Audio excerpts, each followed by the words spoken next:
नमस्कार. श्री स्वामी समर्थ. श्रीकृष्णाची बासरी. श्रीकृष्णाला बासरी कोणी दिली? श्रीकृष्ण म्हटले की त्यांची बासरी वाजवणारी मूर्ती डोळ्यासमोर येऊन उभी राहते.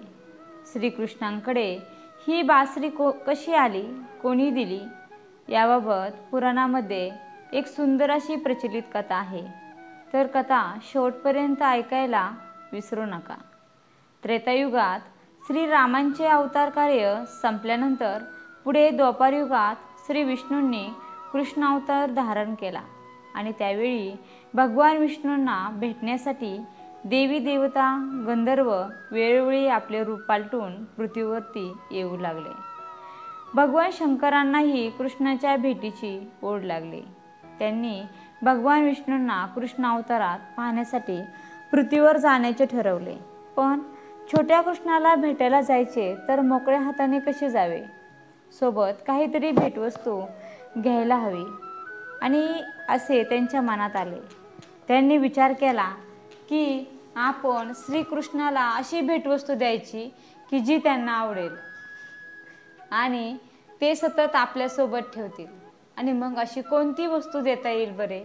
खूप विचारानंतर महादेवांना आठवले की त्यांच्याकडे दधीच्या ऋषींचे अस्ते आहेत. दधीच्या ऋषींनी धर्मासाठी स्वतःच्या शरीराचा त्याग केला होता आणि आपल्या अस्तींचे दान केले होते.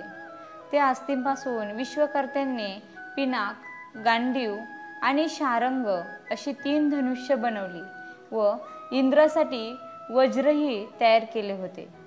उरलेले अस्थी महादेवांकडेच होत्या. त्या घेऊन ते विश्वकर्मांकडे गेले. त्यांनी विश्वकर्माला विनंती केली, कृपया या अस्थीपासून एक सुंदर बासरी घडवून द्या. विश्वकर्मांनी त्या अस्थीपासून एक सुंदर अशी बासरी घडवली आणि ती बासरी घेऊन महादेव भेटण्यासाठी रूप बदलून गोकुळात आले. छोट्या कृष्णाने महादेवांना ओळखले व त्यांनी दिलेल्या बासरीचा आनंदाने स्वीकार केला. बासरी ओठांना लावून असे मंजूळ स्वर काढले की जणू युगानुयुगे ते ही बासरी वाजवत आहेत. महादेवांबरोबरच आजूबाजूंचे सर्व गोकुळवासी व गाई गुरेही स्वतःचे भान विसरून गेली. तेव्हापासून श्रीकृष्णांनी सदोदित ही बासरी आपल्याजवळ ठेवली. असे म्हणतात की बासरी ही राधा व कृष्ण यांच्या नात्यातील महत्त्वाचा दुवा होती. जेव्हा जेव्हा कृष्ण बासरी वाजवत असे तेव्हा राधा आपोआपच त्यांच्याकडे खेचली जाई. पुढे कंस वधासाठी कृष्णाने गोकुळ सोडले आणि त्यानंतर त्यांची कामे वाढत गेली. पुन्हा गोकुळात येणे शक्य झाले नाही. कृष्ण जेव्हा द्वारकेत राहू लागले त्यावेळी राधा त्यांना भेटण्यासाठी द्वारकेत गेली. तिला पाहून कृष्णाला खूप आनंद झाला. राधा कृष्णाच्या महालाजवळच राहू लागली आणि काही दिवसानंतर राधा जवळच्या अरण्यातील एका गावात राहण्यास गेली. श्रीकृष्णांना जरा नावाच्या शिकाऱ्याने बाण मारल्यानंतर आपले अवतार कार्य संपूर्ण करण्यापूर्वी ते एकदा राधेला भेटायला गेले व माझ्याकडून काहीतरी माग असे राधेला म्हणाले.